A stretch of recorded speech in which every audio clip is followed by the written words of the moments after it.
There was another question in the comments. I always end up catching the correction during a trend. How can I avoid this? Here, I found an example of a trend. Each of these corrections. A link to all the information is on the YouTube profile. Let me set this to extend to the left in the settings. There, and each correction, not just a single candlestick, but a proper correction, 2 or 3 candlesticks. I'll mark them now. Where else did we have a correction? Here, we had another correction. Here, it's just a single candlestick, so it's hard to even call that a correction. In other words, that's not really a correction at all. So, during this uptrend, I see 2 corrections at the moment. Let's figure out why this particular correction happened. Let's take a look at what was going on here. Look, from this point, if I mark it, I can take this area and place it like this. Well, it's a bit tricky to mark it here because it's a solid area. It would look like this. From here, we had 2 candlesticks. From here, we had 2 candlesticks. And from here, we had 3 candlesticks. So basically, you have a staircase pattern, and it would be more accurate to mark the area like this because a pullback can happen from any point. The first correction happens when you touch and update this high, and then a correction occurs. Let's zoom in on this a bit. Then, from this same spot, a correction of 2 candlesticks happens. There isn't enough strength to move up right away. It doesn't matter. The area is confirmed here.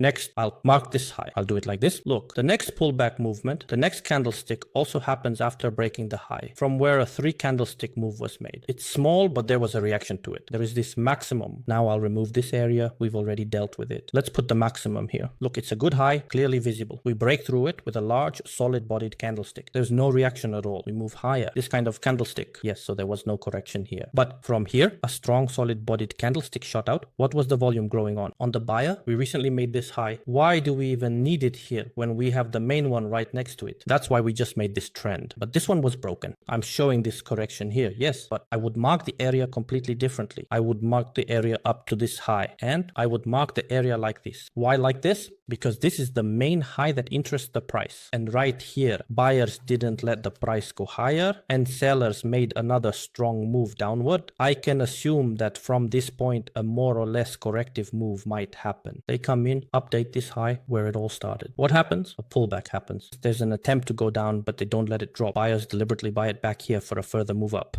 From this large area, oh, look, we remove this now, and now we adjust the next stopping point. So where does the pullback come from? Where does the correction start? From this main stopping point. That's the correction. We're hovering in front of the area again, and once more, we pass through this area. Well, from here on, the highs just keep going. To avoid getting caught in a correction, if you want to enter with the trend, you need to watch the stopping points. Stopping points, especially those from which a good pullback movement started, or a high like this one, which stands alone for a while with nothing around it. You need to understand that a pullback movement can start from here, a pullback movement can start from here, and a pullback movement can start from this main high. In other words, you already know where essentially a correction might occur. And if a correction does happen, it actually works in your favor. You wait for this correction and accordingly enter with the trend after a pullback from some kind of pause. So right now, I'll mark out the pauses for myself along this trend. Here's a pause for me. Here's a pause. Here's a pause. Okay, here's a pause. Here's a pause. Specifically here, well, there's really nothing left to grab onto. So these are trend pauses. What did the buyer do at these points? Where the buyer, after the correction, shot upward and continued along the trend. Out of all these pauses, I see only one entry point along the trend, and it's right here. So what happened? The maximum was done. Then a correction typically occurs. A brief pause is formed. Again, there's an upward move, but the high isn't updated. Right away, we understand that now either a sideways range will start, or we'll be hanging around this area near this high, and eventually will continue along the trend. So there are 2 possible scenarios. Here, this is exactly where the correction happens again, right in the spot where the buyer picked up along the trend. Yes, and this is where your entry point begins, where you can enter for an upward move along the trend after the correction. Then, from this pause, we move higher again and make a new high. In the end, there was another attempt to return to this area, but here there was a strong full-bodied candle. The volume was increasing on the seller's side, and it was no longer possible to enter for an upward move here. You needed to wait for the price to approach the area, then you could open a trade along the trend again. Again, we make a high correction, make a high correction, make a high correction, but this correction doesn't reach that pause. It bounces off a bit earlier. This can only be anticipated by looking at the cluster and in rare cases by the volume. Then there's another upward move. And here, by the way, look, here's an interesting point. With this current move, we should have gone on to update this high, but instead we get a single red candle. So maybe it's just a faulty candle, or maybe the buyers don't have the strength to push higher right now, and there could be a sideways movement. So this is a debatable point for entering a long position since basically this pause only formed on the previous candle. And on the next candle after this pause, look, we pick up again and come right here. Maybe